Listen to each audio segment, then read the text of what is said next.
Estamos começando o primeiro episódio do Sucesso de Vendas, um podcast totalmente voltado para o mercado imobiliário. É isso mesmo. Vou confessar para vocês que eu resisti alguns anos até a chegada desse momento, né? Eu, que me chamo Matheus Lamper, já tenho 15 anos de mercado imobiliário, desenvolvendo projetos de marketing, de vendas, estratégias de lançamento, muitas vezes convidado para chegar às mídias sociais. Fiquei recusando aí meus clientes, meus parceiros, os imobiliários, os corretores. Não, tem que fazer o teu podcast, tem que dar palestra, tem que dar treinamento. E eu sempre nos bastidores aí ajudando nas estratégias de lançamento, nas campanhas de marketing, na parte de gestão comercial. Mas chegou o dia, Sucesso de Vendas é um podcast que vem para colocar em pauta o que há de melhor no mercado imobiliário. Para quem não me conhece, eu sou sócio e CEO da IB Soluções Imobiliárias, uma empresa especializada na parte de estruturação de negócios imobiliários, na parte de estratégia de lançamento, gestão de marketing e gestão comercial. Já vemos há alguns anos aí colecionando resultados expressivos no mercado que nós queremos dividir aqui com os outros players do mercado imobiliário que vão passar por essa mesa, vão passar por esses microfones para poder contar essa história.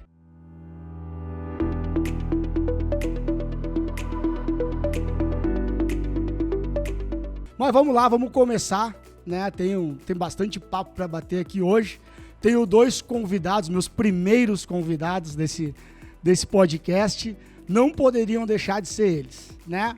Estão aqui comigo, Rodrigo Bernardi, acionista, CEO da Cotiza Urbanismo, uma das empresas mais tradicionais no mercado de urbanismo no sul do Brasil. Meu cliente, meu parceiro de negócios, meu sócio, né? Já há mais de 10 anos a gente faz negócios juntos. Vocês vão conhecer aí uma história importante, né, do mercado de urbanismo do sul do Brasil, do Uruguai. Esses caras aí andaram por tudo. E na minha direita aqui, também ele, Cássio Coelho. O cara é G4 Club, esse cara é diferente. CEO da Block, uma empresa especializada aí também em urbanismo, em corporações. É nosso cliente já há mais de 10 anos. A gente tem o prazer de fazer alguns negócios juntos nesses últimos tempos, com muitos negócios projetados daqui para frente, aí Brasil afora, né? Região Sul, São Paulo. Então, vou começar a contar aqui um pouquinho dessa história para vocês, vou deixar que eles se apresentem, né? Não montei o currículo de ninguém aqui, nem teria que ficar um podcast inteiro aqui para apresentar o currículo de vocês, né? Então, começar pelo Rodrigo. Rodrigo, seja muito bem-vindo, um prazer, né? A gente se fala toda semana, faz negócios toda semana, mas não poderia deixar de te ter aqui. O Cássio te conhece, sabe que a tarefa de tirar esse homem aqui do escritório não é fácil. O cara tá em São Paulo, tá em Miami, né? Então, conta um pouquinho da tua história aí pra gente, com a história da Cotiza e quantos sucessos de vendas tu já fez aí na tua vida, o que é feito um sucesso de vendas. Vamos falar um pouquinho sobre isso. Meus parabéns, que bacana a iniciativa, que tu tenha muito sucesso nessa empreitada. Eu acho que tu fizeste muito bem de partir realmente para algo que vai ser transformador para muita gente, para todo o mercado, porque tu realmente é uma pessoa única, com uma capacidade extremamente diferenciada e tu vai fazer a diferença. Eu acho que isso é o mais importante, eu acho que esse trabalho é uma iniciativa incrível, tua, da Aline, e eu torço muito que vocês tenham muito sucesso. Na realidade, não só torço, eu já tenho convicção que esse sucesso vai vir. Que ele seja nosso. É isso aí. Mas, bom, é uma grata satisfação estar aqui falando um pouquinho da nossa história, né? Eu presido uma empresa familiar fundada pelo meu pai em 1953, dia 17 de abril, rumo aos 72 anos, o ano que vem, em abril. Eu estou na empresa há 31 anos, eu entrei em 1993. Tive o falecimento do meu pai muito cedo e meu pai tinha uma teoria, né? Que um dia para saber mandar tinha que saber fazer. E princípio básico, então comecei como office boy. Meu tio, que presidiu a empresa por 13 anos, fez todo o processo de sucessão, passei por todos os departamentos, fiquei 8 anos em escritório, passando por cada um dos momentos, né, que uma empresa de urbanismo segue. A partir de então, depois assumi gerência geral, fui diretor superintendente em 2002, em 2006 assumi a presidência e estou aqui desde então. Nós podíamos começar a escrever os princípios do sucesso de vendas. Uma ideia que me ocorreu agora. O primeiro o Rodrigo já deu, né? Para saber mandar, tem que saber fazer. Essa é uma boa.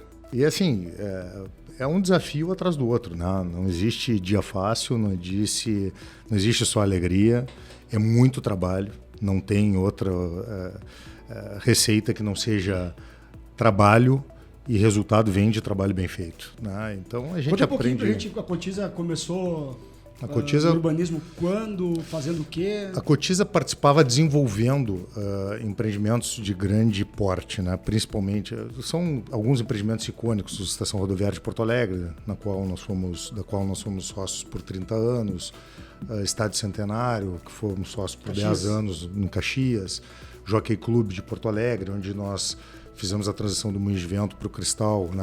Lá para com o hipódromo lá do Cristal, que nós ficamos sócios das receitas também por muitos anos. E vocês desenvolviam e tinham equity?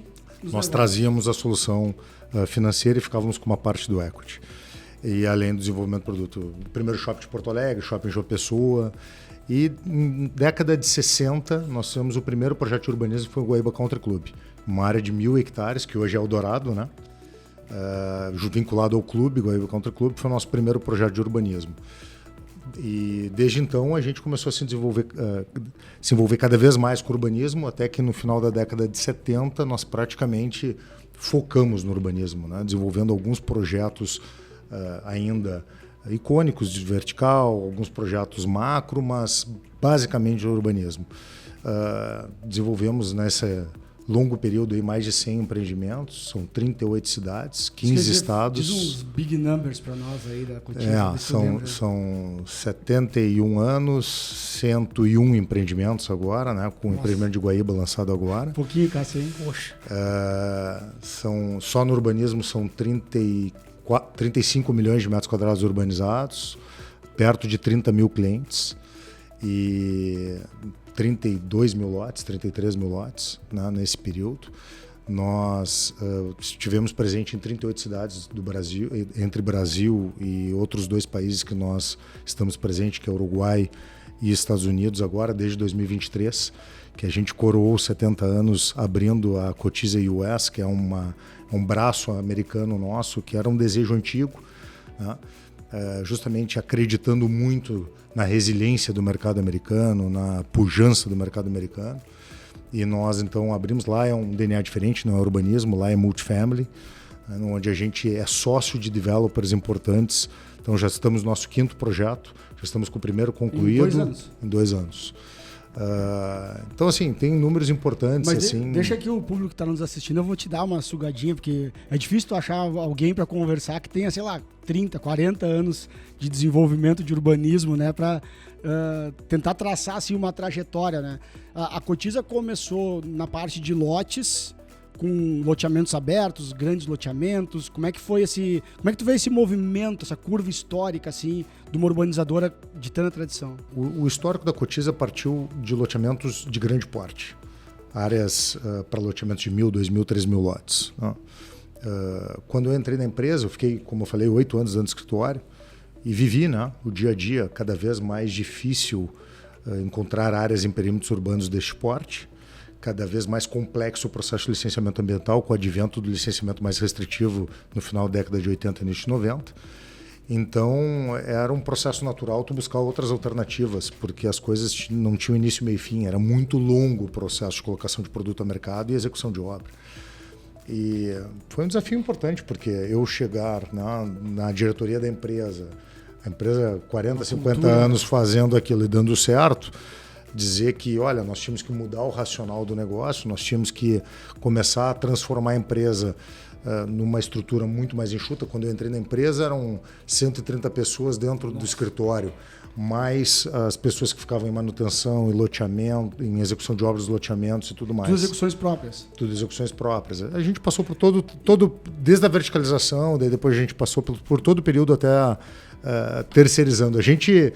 É que isso, 71 anos tu vive todos os momentos. Exatamente, né? Mas pra gente não vai conseguir falar de tudo, né? Nós vamos pegar um recortezinho rápido, assim. Pelo quanto entrou na empresa e fazendo os paralelos com hoje, assim, o que tu considera que era sucesso naquela época?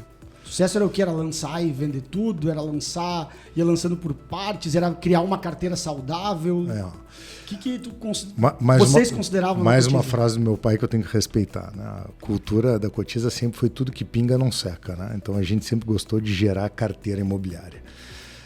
A carteira é o negócio do loteador, né? Principalmente. O negócio é muito mais financeiro do que imobiliário. Ele é financeiro lastreado no mercado imobiliário. Perfeito. Então tu é quase um banco, né? Essa é da Corte, viu? Essa aí da Corte. O mercado de urbanismo, ele é financeiro lastreado no imobiliário.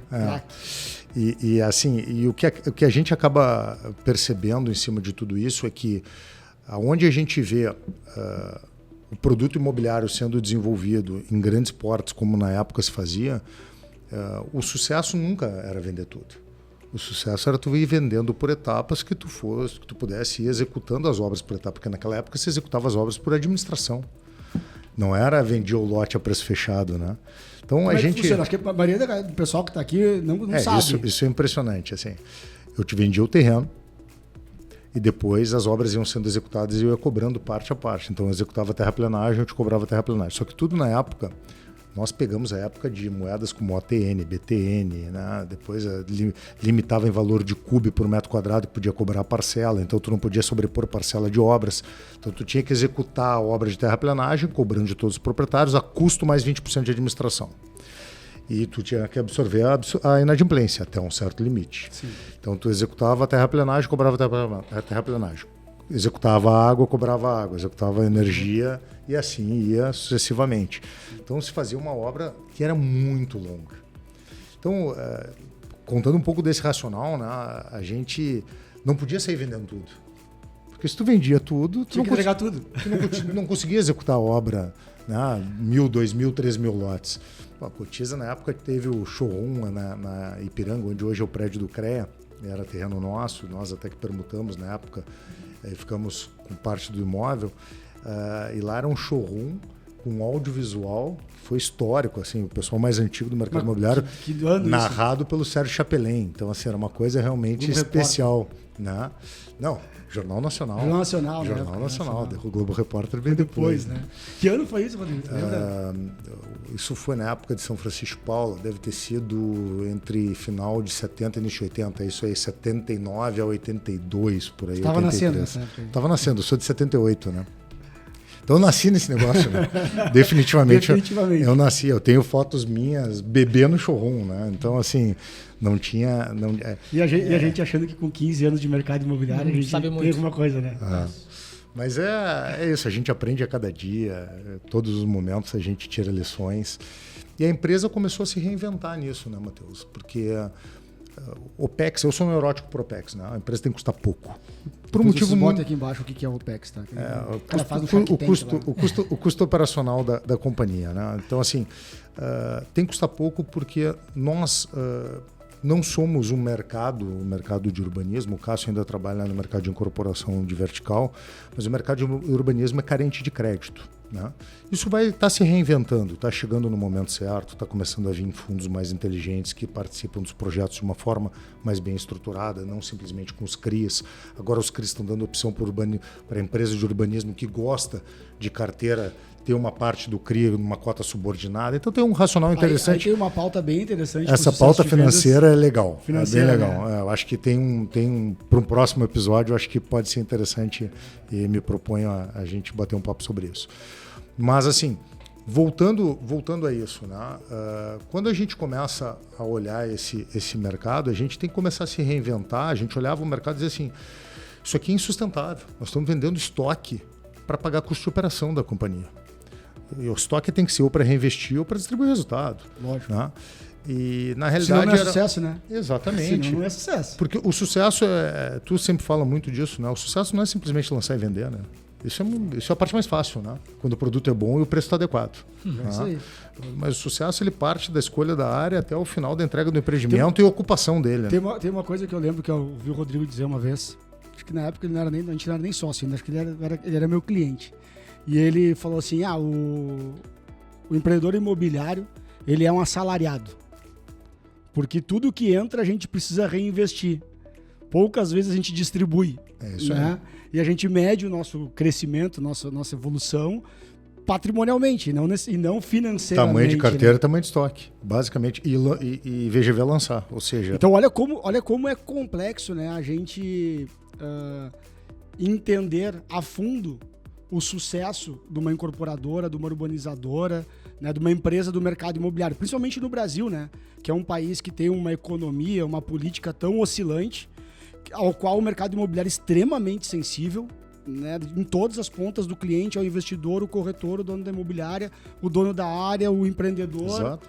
Todo mundo está muito suscetível a essas questões macroeconômicas. É o voo de galinha tradicional do Brasil. 1, 2 anos ruins, 2, 3 anos muito bons e assim sucessivamente. E aí que tá, por que eu sou um neurótico do OPEX? Porque eu acho que a empresa tem que custar pouco e a gente tem que tentar terceirizar ao máximo. Porque quem é soberano é o mercado. E para um mercado como o nosso de urbanismo, que não tem crédito, que tu não lança simplesmente para pagar o custo de administração, para fazer 30% de venda e financia no plano empresário e vai colocando o produto ao mercado no modelo bicicletinha. O mercado de urbanismo tu é obrigado a lançar quando o mercado absorve. Então tu não pode... Tu precisa usar o dinheiro do cliente, que é o dinheiro mais barato. Depois é o dinheiro do mercado e por último é o teu dinheiro, que é o mais caro, por causa do custo de oportunidade. Então, do risco. Exato.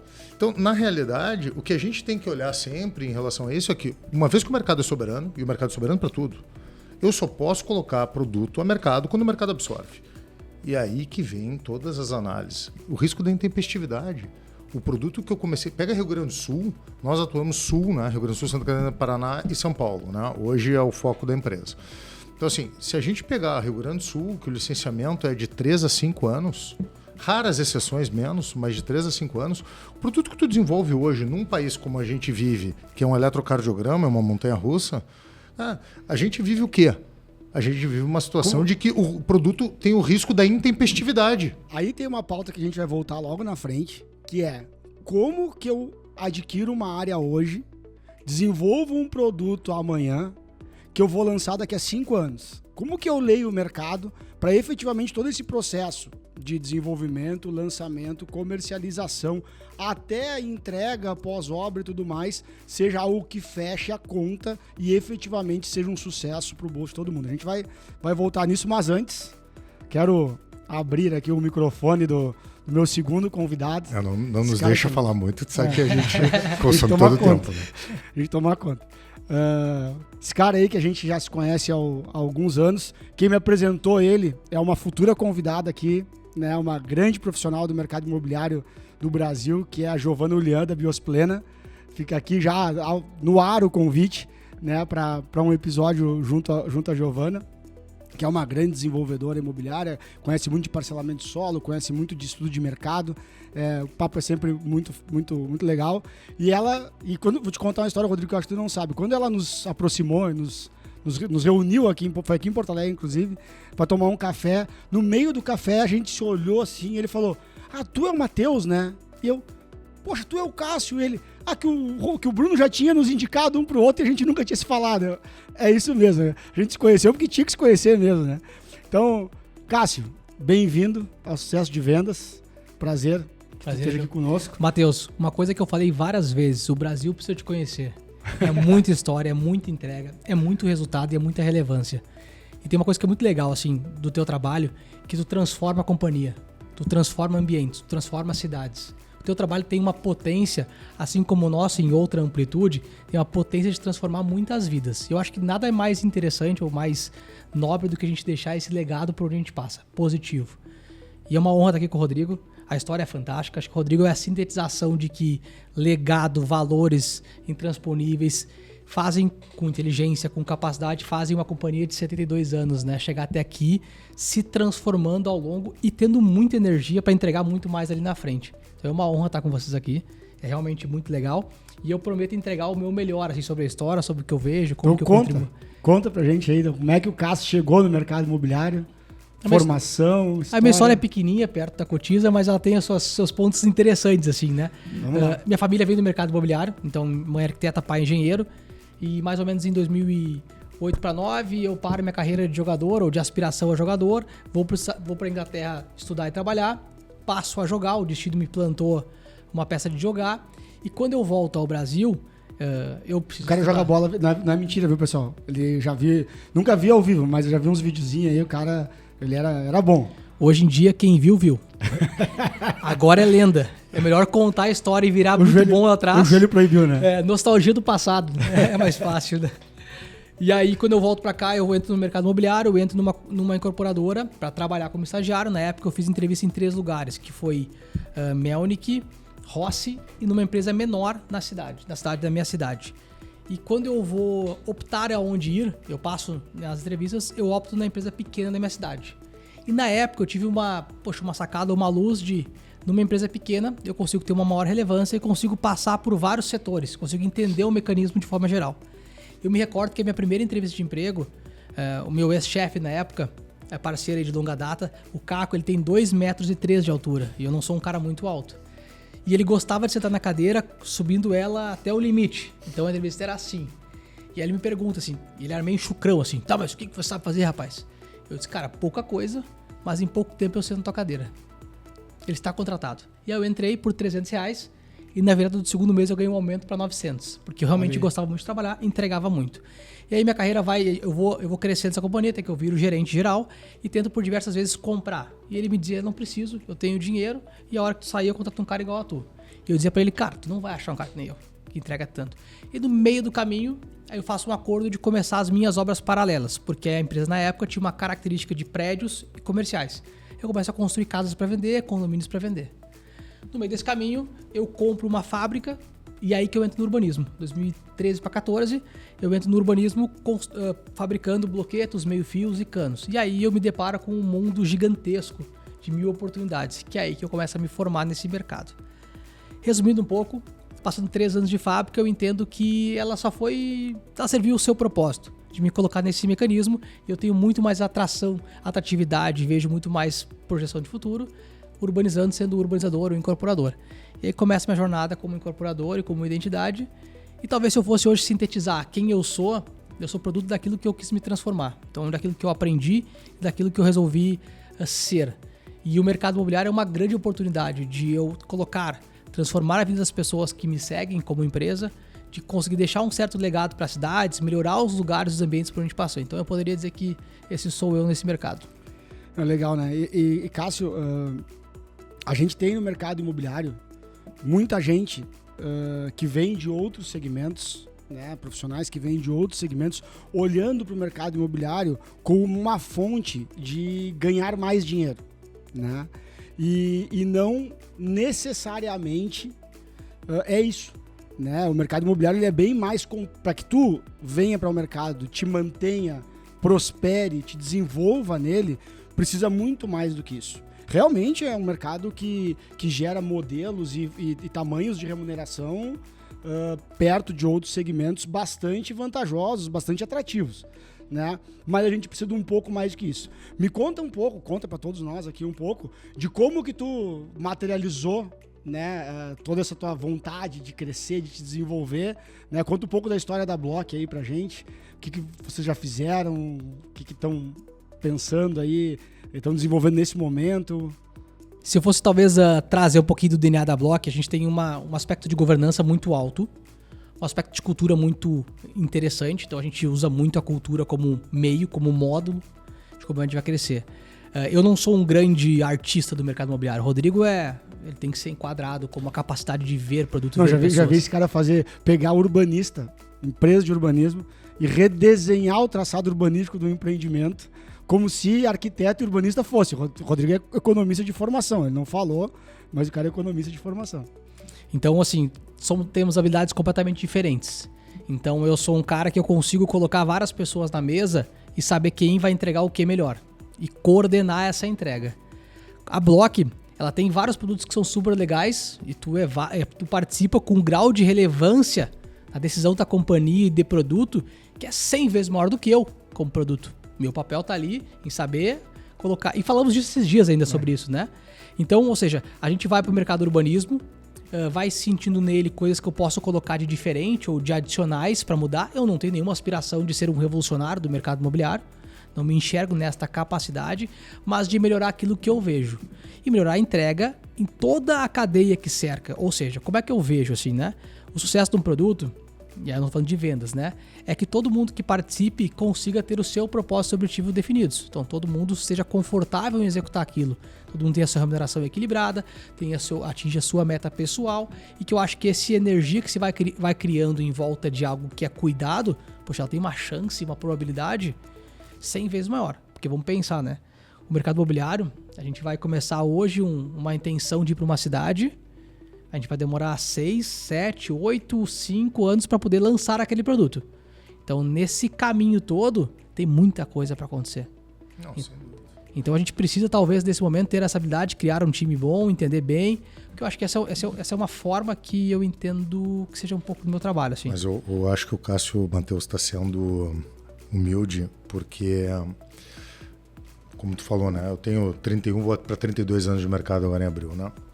E, poxa, passei historicamente por muita coisa. Muitos sucessos, muitos insucessos. O importante é acertar um pouquinho mais do que errar, né? Essa frase é tua. Essa frase é minha. Eu acho que a gente tem cumprido essa etapa. Mas assim, nós temos um DNA muito claro e de longa data, desde que eu comecei a conceituar isso na empresa, de procurar sempre um parceiro estratégico que fizesse aquilo que a gente não tem tanta capacidade de fazer. E a gente tem que reconhecer aquilo que a gente é bom e aquilo que a gente não é. Nós, na parte técnica, na parte de execução de obra, gestão, projeto, aprovação, licenciamento, compatibilização de projeto, gestão de obra, não é o nosso DNA. Nossa capacidade principal é originar terreno, é vocacionar, é desenvolver produto, é colocar produto no mercado e é gerir carteira imobiliária. E nós encontramos, e aí depois a gente vai contar um pouquinho disso. Antes de tu contar isso, Rodrigo, só queria pegar esse corte que tu fez, porque eu acho que pouca gente no mercado imobiliário tem essa maturidade de entender, né, até onde eu contribuo efetivamente e onde é que eu paro e eu preciso, cara, trazer alguém, eu preciso me conectar, né? Hoje o mercado imobiliário, e isso eu ouvi de um player lá em São Paulo, dizendo, cara, a gente se conhece, a gente anda e se desenvolve no mercado aos tropeços. A gente não tem uma organização, e olha, nós estamos falando de um segmento que tem uma contribuição percentual gigantesca no PIB de um país do tamanho do Brasil. É o maior empregador do Brasil. O maior empregador do Brasil. Então, assim, já passou da hora e eu venho fugindo um pouco dessa responsabilidade, mas ao mesmo tempo venho sendo empurrado para ela, de começar a criar alguns pontos de conexão qualificada entre boas pessoas, boas empresas e bons negócios, né, para que o nosso mercado cresça e evolua. E tu tem feito isso e muito bem. Inclusive temos histórico aqui na mesa que depois tu vai relatar um pouquinho. Eu vou contar um pouquinho a história dos dois aqui, que eu conectei eles, mas o que eu falo é o seguinte, é impossível também fazer isso, ou querer se dar essa responsabilidade, esse papel, se não tem pessoas e empresários, principalmente com essa maturidade, de saber até onde ele vai em excelência. É que, Mateus, tem um incentivo muito perverso que é o resultado. Sobra muito mais se tu tentar fazer tudo. O grande problema é que a gente começa a se dar conta em algum determinado momento que a gente fazer tudo, a gente não vai conseguir fazer com o nível de excelência que nós precisamos, com o nível de eficiência e de efetividade. E aí tá se deixando dinheiro na mesa. E aí entra, Rodrigo, eu acho que tu tá falando exatamente, cara, o que eu quero... Mas eu só queria fazer um parênteses, porque eu interrompi o Cássio para dizer o seguinte, que ele na Block conseguiu desenvolver uma empresa com uma capacidade de gestão incrível. O que o Cássio conseguiu fazer, e eu acompanho um pouco, a ponto dele não só ser um parceiro estratégico, em tudo aquilo que a gente vai conversar um pouquinho mais para frente, mas ele hoje está nos atendendo em frentes que nós não tínhamos mais capacidade de tocar, porque nós tínhamos uma joint venture operacional montada que acabou sendo um insucesso e nós, o incentivo é perverso, eu volto a te dizer, acreditamos que nós íamos conseguir fazer. E era um volume absurdo de obra para uma estrutura que não tinha. Nossas obras sofreram problemas, principalmente pós-pandemia, que tu vê o custo estourando, empreendimentos muito bem vendidos. Aí depois a gente vai falar sobre sucesso. O que é sucesso? Exatamente. É vender tudo? Ou é performar. É performar, é chegar no fim. Só que performance, ela... esse corte da tua fala, que eu acho que ele é muito importante, assim, e que a gente acha que é conversa, que é muita teoria, que é quase filosofia, né? E não é. Performance é mais, ela é da performance que sai o verdadeiro sucesso, não é do resultado. Porque o resultado, a gente só mostra a continha azul.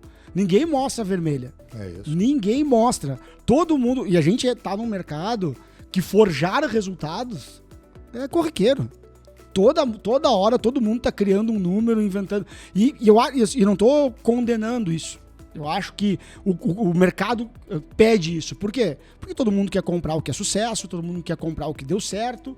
E se eu precisar deixar o meu produto com uma cara um pouco mais de que deu certo, para ele continuar vendendo ou para ele criar essa imagem para o mercado, ok, eu não vou questionar isso. Só que a gente tem que ter uma capacidade, uma responsabilidade na gestão dos negócios, o que está da porta para dentro. Né, uma maturidade, dizer, olha, tudo bem, lá pra fora foi isso, mas cara, aqui a gente sabe que pecamos, que não fomos capazes, que precisamos melhorar, que precisamos desenvolver. Tem que aceitar dividir. Que precisamos nos conectar, é isso. Que precisamos chamar alguém que nos complemente. E seremos melhores assim, chegaremos mais longe assim, teremos mais resultado assim no final do dia. Eu faria um complemento, porque às vezes a performance, ela pode ser perversa dependendo do ângulo. Porque o sucesso para nós, assim, existem empreendimentos que têm um propósito de deixar dinheiro e carteira, outros que têm um pouco de institucional com carteira, sempre, obviamente, visando o resultado. Porque o mercado tem uma frase, né? Mercado é meio, não é fim, né? O mercado imobiliário, ou empreendimento, ele é meio de algum propósito. Mas a gente não pode ter performance comercial. Mas tu acha que... Desculpa, vou te fazer uma pergunta para não perder. Tu acha que a grande maioria dos empreendedores imobiliários vê o mercado como meio? Assim, né? Eu posso falar da realidade daqueles que eu me conecto, que eu me conectei. Acho que não. Acho que cada um tem às vezes um propósito interno que é colocado para fora através de um empreendimento imobiliário.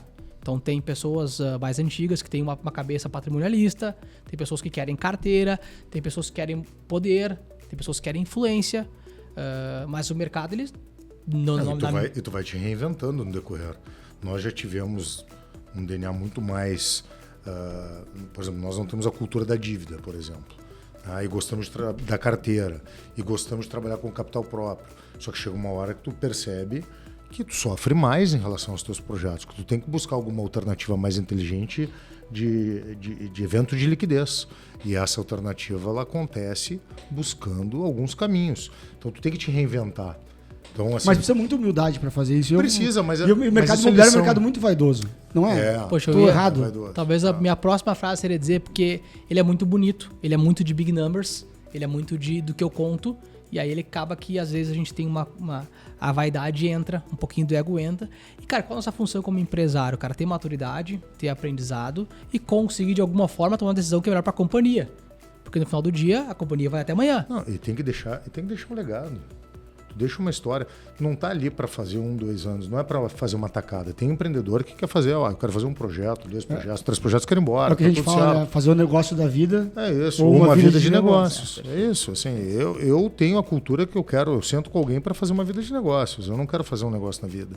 E se acontece de ser um negócio na vida, infelizmente, eu vou ser frustrado, independente de ele ter dado resultado ou não. Então, assim, isso não é sucesso para mim. Né? Então, eu acho que a gente... Por exemplo, um desafio que eu persigo desde o final da década de 90. Né? Em 98 eu criei um sistema chamado dentro do escritório, botei e foi aprovado e nós lançamos, só que acabou não evoluindo porque realmente era muito complexo. Como é que a gente ocupava o empreendimento imobiliário? Porque a ocupação é a consolidação da liquidez e da valorização. Então, assim, não adianta... Eu falo que o pós-entrega é o mais difícil. O mais importante. E isso não é fator preponderante para o sucesso, claro. Porque às vezes o primário, independente de ter ocupado, ganhou dinheiro. Teve o sucesso dele, entre aspas. Só que o sucesso do projeto, o sucesso global ali do macro e do micro, ele é quando a gente fecha a cadeia. Porque muitas vezes tu tem um empreendimento que te deixou resultado, saiu bem vendido, tu sai com a carteira, ou está terminando a tua carteira, tu entregou ele, não ocupou, ele não gera processo de valorização para quem comprou de ti. E aí o secundário penaliza. Assim como tem casos que o primário é penalizado e o secundário que fica com grande parte do resultado. Perfeito. Então, assim, o que é o sucesso? Né? Essa é a grande pergunta. O sucesso para uns não é o sucesso para outros. Essa é a grande provocação, né, do sucesso de vendas do nosso podcast. E pra gente dar continuidade pro papo aqui, se puderem, olha, vou contar pra vocês que eu já conheço esses dois aqui, deu pra saber um pouquinho, assim, superficialmente, as histórias e um pouco do que eles pensam. Mas queria, pra gente, nosso tempo é curto, queria falar um pouco sobre o que vem de sucesso pela frente aí, né? Eu tive a oportunidade, há algum tempo atrás, de botar os dois frente a frente na mesa, apresentei o Cássio e o Rodrigo, apresentei a Block e a Cotiza, vi, né, uma sinergia entre as pessoas, principalmente, depois entre os negócios. E hoje a gente tem negócios juntos, estamos desenvolvendo negócios. E a minha preocupação, Rodrigo, de responder a tua pergunta, aqui a gente faz pergunta, a gente responde pergunta, é que assim, que o sucesso ele seja questionado, pensado, desenvolvido de forma ampla e complexa. Que ele não seja simplificado. Né? Perfeito, Matheus. Hoje nossa busca dentro da IB é cada vez estarmos mais próximos e mais amarrados com os nossos parceiros, os nossos clientes, com os negócios que a gente bota na mesa e que a gente procura desenvolver. E completar o ciclo. Isso. Já ia dizer uma coisa que eu aprendi contigo. Os negócios têm que ter o quê? Início, meio e fim. Tem que ter. Início, meio e fim. Porque a grande verdade, o que tu falou, é uma coisa que é importante, assim. Tem projetos que a gente lança, vende tudo. E aí pega uma pandemia, pós-pandemia, com aumentos de custo de 30%, 40%, 45%. Isso é um sucesso. Tu deixar esse tamanho de prêmio dentro do custo porque tu vendeu tudo. Então, a venda é relativa. Eu acho que tu acertou na mosca branca. De olho azul. De olho azul. Quando tu criou esse conceito de fazer um podcast vinculado ao sucesso de vendas. Porque o sucesso de vendas, cara, ele não é algo simples. Ele é algo que tem que ser entendido desde o princípio, quando tu origina a área, quando tu vai fechar uma área, até o momento que tu desliga aquele empreendimento e tu ocupou aquele empreendimento. Aí sim ele pode ser considerado consolidado. Então o sucesso ele parte de todo esse ciclo. E para traçar, Cássio, novos caminhos de sucesso aí daqui para frente nesse mercado que a gente está aí, acho que desde o ano passado, bem complicado, vamos dizer assim, para nós não nos aprofundarmos muito no tema. O que tu tem visto aí, o que tem sido desenvolvido entre tu e o Rodrigo, entre a Block e a Cotiza, como caminhos, né, para construir sucessos nos próximos anos e para entregar algo de valor ao mercado, né, aos mercados. Eu sei que vocês estão em mais de um mercado aí. Conta um pouquinho aí pra gente. Talvez eu fosse colocar a minha ótica, o mercado imobiliário, o Brasil é muito amplo, é um continente, e a gente tem várias influências de micromercados. Então a gente vai pegar comportamentos de mercado que a gente tem em Gramado, onde nós temos produtos verticais, por exemplo. Ele é completamente diferente de um comportamento de mercado de litoral horizontal. E ele também tem, quando a gente vai falar de Capão da Canoa, que é um litoral muito pujante, ele também tem comportamentos completamente diferentes. O perfil, o tipo, a forma de comprar, a forma de vender, a forma de construir. Então a gente olha o mercado sempre para as regiões, né? Como é que aquela economia funciona, o que entrega dinheiro, tem distribuição, tem PIB, como é que é o IDH, como é que é o perfil de compra, esse cara compra, implanta, esse cara compra em longo prazo, o meu produto aqui ele vai servir para carteira e mais imobiliário. Então, ou seja, tem muitas perguntas. Eu acho que eu e o Rodrigo, a gente combina muito, e contigo, nós três combinamos exatamente como que a gente vê o mercado. Tem uma frase, mais uma do Rodrigo, que vai dar para fazer um bom livro de frases, que é: o Brasil que deu certo é o Brasil intramuros. Então, talvez, eu posso dar um spoiler, vou preparar aqui pro Rodrigo contar um pouquinho do que a gente pensa pra frente.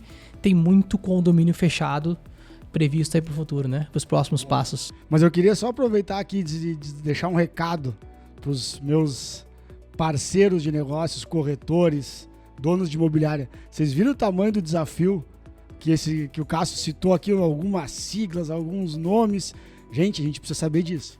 Pra gente sentar na frente desses caras aqui, oferecer área, falar sobre estruturação de negócio, o que é bom pro futuro e tal, a gente precisa se especializar, a gente precisa aprender mais, a gente precisa estar mais unido, trocar mais informação, e a partir desse podcast do Sucesso de Vendas, pode ter certeza que eu vou abrir vários caminhos pra gente adquirir muito conhecimento junto.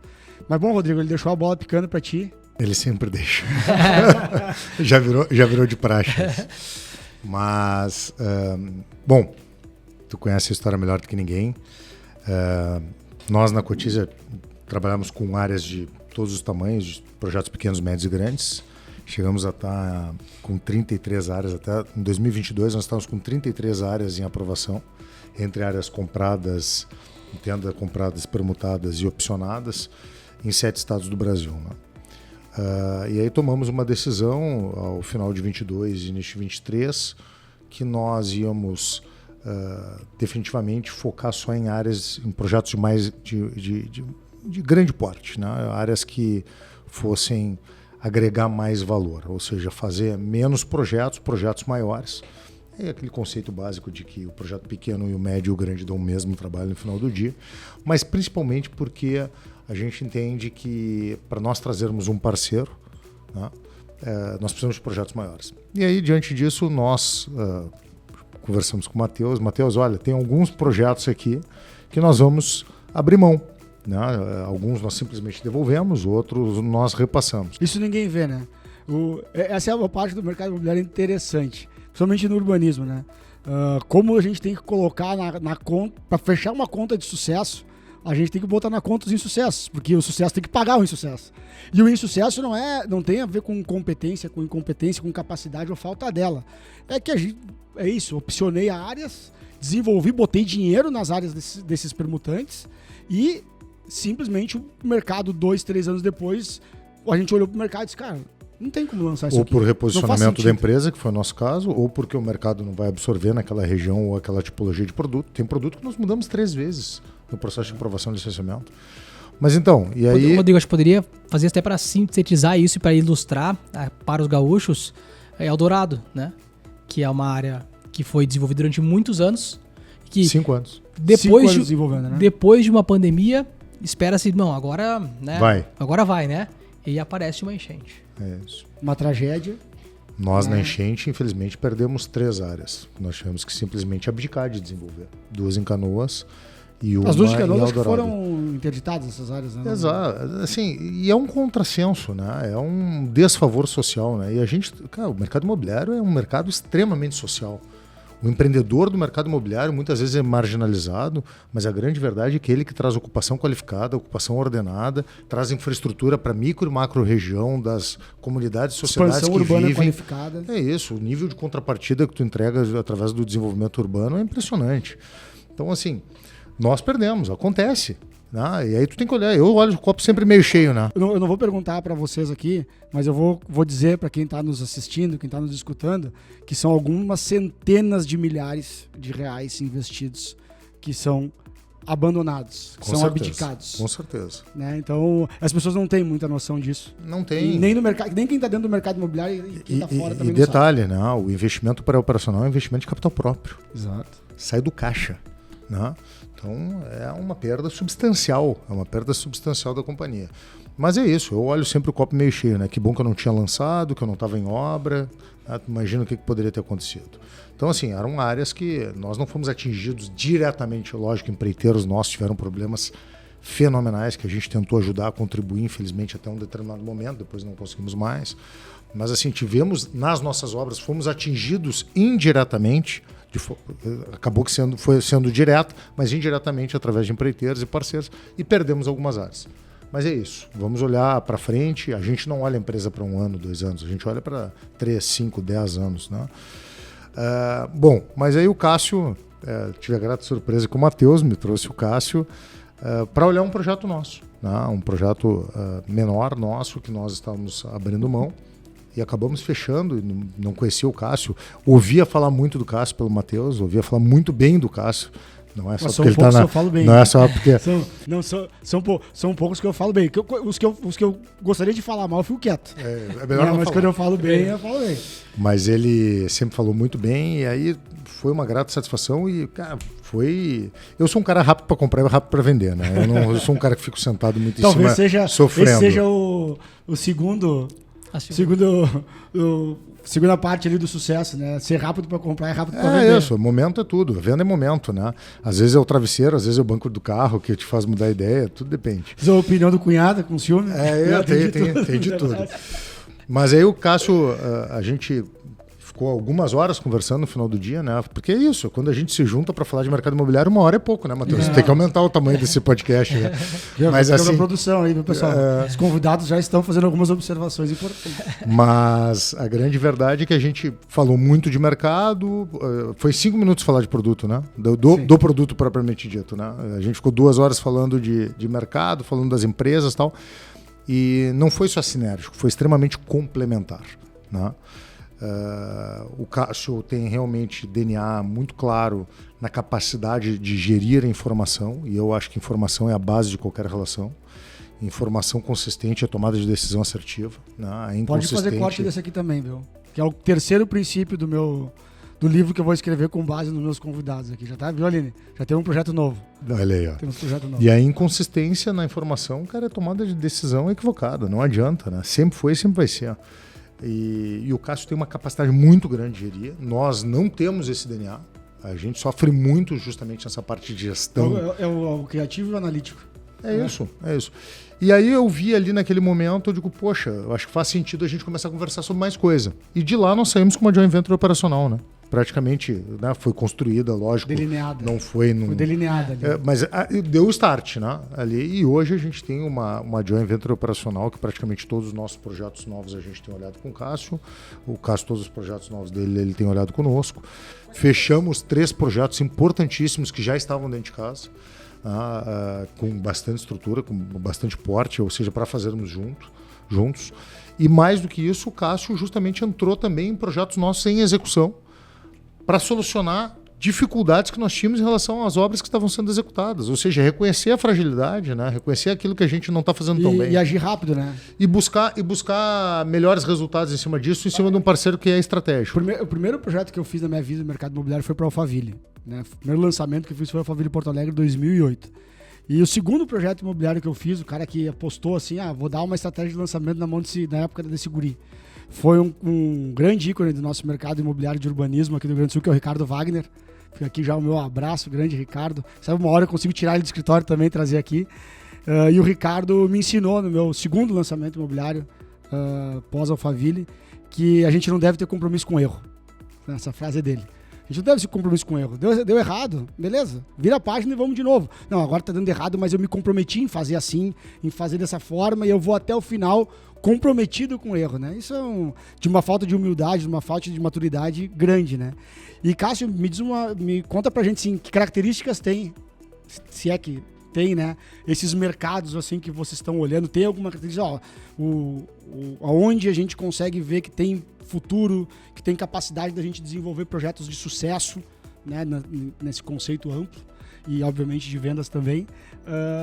Esses mercados têm características que se repetem? Tem. O que tu vê, assim? É interessante, assim, observar, né? Eu comentei um pouquinho antes que tem algumas características que são econômicas, algumas comportamentais, algumas a gente vai pegar vários dados e vai fazer uma projeção de como aquela cidade vai se comportar.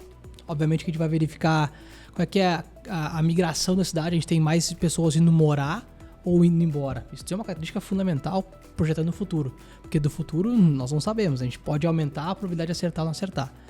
Mas basicamente, assim, no nosso DNA, produtos que sejam de grande porte, produtos que tenham prioritariamente um alto padrão, porque no alto padrão a gente tem uma possibilidade de um artista aqui brilhar, de criar produtos, criar valor, criar sinergia, criar elementos, criar obras de arte e deixar legado.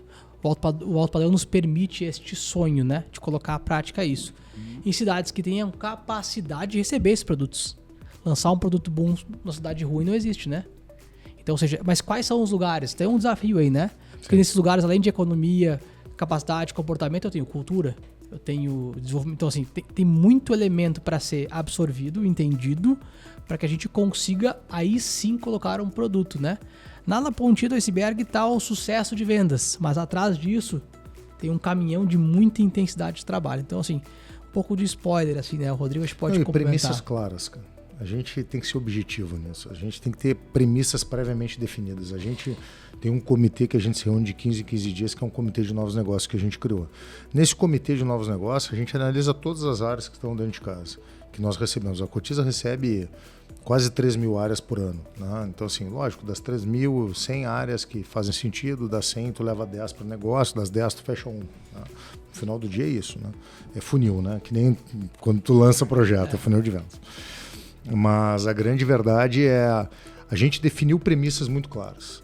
Tem VGV mínimo, tem perfil de produto, nosso perfil é o médio alto e o alto padrão, preferencialmente fechado, é o DNA do produto. Pode ter aberto, mas vai ter fechado junto, como é o projeto que tu trouxe para nós, que é um projeto enorme no Paraná, então que vai ter 2 condomínios ou 2 grupos de condomínios temáticos e uma área aberta que vai possibilitar que é o Boulevard Comercial de serviço. Né? E aí vai ter lote aberto, querendo ou não, por mais que tenha controle de acesso, mas é aberto. É parcelamento de solo propriamente dito. Tá? Então, assim, nós definimos premissas muito claras, mas o DNA básico é esse. É médio alto e alto padrão, produtos de maior porte. Regiões? Rio Grande do Sul, Santa Catarina, Paraná e São Paulo. E mercados pujantes. Mercado litoral, mercado de cidades que tenham... a região metropolitana de Porto Alegre é pontual as regiões. Por exemplo, tem regiões que a gente está muito bem atendido. Mas, assim, sul do estado, como Pelotas, é um mercado que nós temos, inclusive, uma outra parceria que foi extremamente bem, produto lançado pela EB, inclusive pelo Matheus. Centro do estado, o Cássio defende muito a Serra, a gente já fez empreendimento na Serra há muitos anos, a gente porque acredita na Serra. Você fez o primeiro condomínio fechado de Gramado, né? Não sei se o primeiro, mas assim, o nosso primeiro condomínio fechado foi em Gramado, foi o Vale do Bosque, onde tem inclusive o Hotel Sant Andrews, né? Então a gente...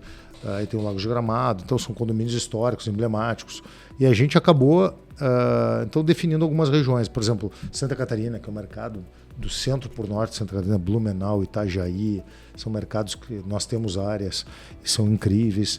Paraná, o norte do Paraná, o oeste do Paraná é pujante demais, né? Realmente. Tem economias sólidas, né? Tem pleno emprego. A gente tem São Paulo, na região de Campinas, né? A gente tem Americana, agora estamos analisando um projeto também próximo de Campinas enorme. Então, são regiões muito consolidadas, né? Que o mercado de urbanismo é muito pujante. Então, acho que eu diria que o primeiro passo do sucesso é a gente conseguir delimitar os nossos alvos assim e ter a tranquilidade, a paciência do processo de expansão do negócio, de aquisição de novas áreas para desenvolver novos produtos muito direcionado, né? Nem tudo que brilha é ouro. Exatamente. Acho que é uma coisa importante dentro do nosso mercado. Bom, gente, estamos chegando no fim. Vou contar para vocês que eu passei um roteiro com eles aqui, para não ficar um papo muito perdido, mas a última etapa do roteiro eu não passei, para ser um bate-pronto, para pegar no contrapé. E eu quero uma pergunta é simples e a resposta é pessoal. Né? Agora a Bloch e a Cotiza saem de cena, entra preponderantemente o Rodrigo e o Cássio. Vou começar pelo Cássio, eu comecei pelo Rodrigo da outra vez. Cássio, o que é sucesso para ti? Pessoa física, certo? Se me perguntar quem é o Cássio. Cássio é alguém que vai honrar os seus pais, deixar um legado para os filhos. Como eu faço isso? Através do que eu faço. Então talvez o sucesso seja eu chegar lá na frente do futuro, olhar para trás, poxa, eu honrei quem me criou e entreguei um legado para meus filhos e deixei um lugar e um ambiente melhor do que eu passei. Hoje minha força de transformação é minha família e o meu trabalho. Meu trabalho é mercado imobiliário. Então se eu deixar por onde eu passei lugares melhores, condições melhores, transformei pessoas no meio do caminho, eu irei pro céu em paz. Legal. Pô, o cara complicou a minha vida. Né? Vai lá, Rodrigão. O que é sucesso pro Rodrigo? Esse cara aí que tem 30 anos de mercado imobiliário, já teve em 3 países, está em 3 países, né? Eu vou falar pessoalmente o que é sucesso hoje para mim, né? Porque a gente vai mudando o conceito de sucesso ao longo do tempo, ao longo dos anos, ao longo das décadas. Normal. Né? Então, para mim, o principal sucesso é conseguir disponibilizar para minha família e para as pessoas que eu tenho o prazer de estar o pouco tempo que me sobra. Então, essa para mim é o maior, é emblematicamente o que é sucesso para mim. Assim, eu consegui chegar ao momento de que o pouco tempo que me sobra, eu estou destinando para o meu filho, para minha esposa, para minha família e para os meus amigos que realmente me dão prazer. O meu tempo é muito escasso, eu trabalho muito, sobra muito pouco tempo. Né?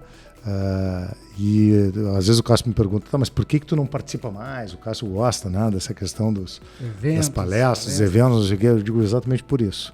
Então eu quero te dizer que tu é uma pessoa muito importante para mim, por isso que eu estou dedicando meu tempo para esse podcast junto contigo. Agora eu subi o meu nível agora. Mas isso para mim é sucesso, né? E é isso, é seguir valores e princípios, né? Eu acho que a gente é feito disso historicamente, né? Desde que quando a gente é criado pelos nossos pais e pessoas de valores e princípios são fundamentais. Isso, tu não pode trair isso, porque senão tu não está tendo sucesso na tua vida. Mas o tempo é o principal ativo que a gente tem. E a gente vai vendo que quando a gente tem filho pequeno, todos nós temos aqui, tu tá chegando uma filha nova, né? Tua filha já está maior, né? Mas a grande verdade é essa, né, cara? A gente tem pessoas que são muito especiais na nossa vida e ter o tempo para dedicar a elas para mim, o maior sucesso que eu posso ter. Que legal. Bom, gente, espero que vocês tenham ficado satisfeitos, porque eu fiquei muito, né? Não poderia deixar de citar quem está por trás das câmeras. Vou contar para vocês uma historinha rápida. Nos últimos 45 dias, a gente estava fazendo um lançamento grande do cantor Zezé de Camargo, lá na cidade de Cascavel, um condomínio fazenda. E ela que está aqui atrás das câmeras, a Aline Barilha Alves, minha parceira de negócios há algum tempo, olhou uma palestra a mim e falou, ó, chegou a hora, não dá mais, vou virar tua empresária. Eu falei, bom, se tu te responsabiliza, vamos avançar. 45 dias depois, estamos aqui.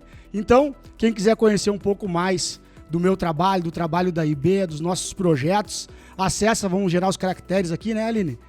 Meu Instagram, @MatheusLamper, nosso canal no YouTube, né? Segue lá, que lá você vai ter todas as informações, tudo que a gente está fazendo. Procuro deixar meus stories sempre atualizados. E confesso para vocês que quando a gente bolou esse podcast, eu e a Aline, que os meus primeiros convidados, sem dúvida nenhuma, que eu pensei, foram vocês dois.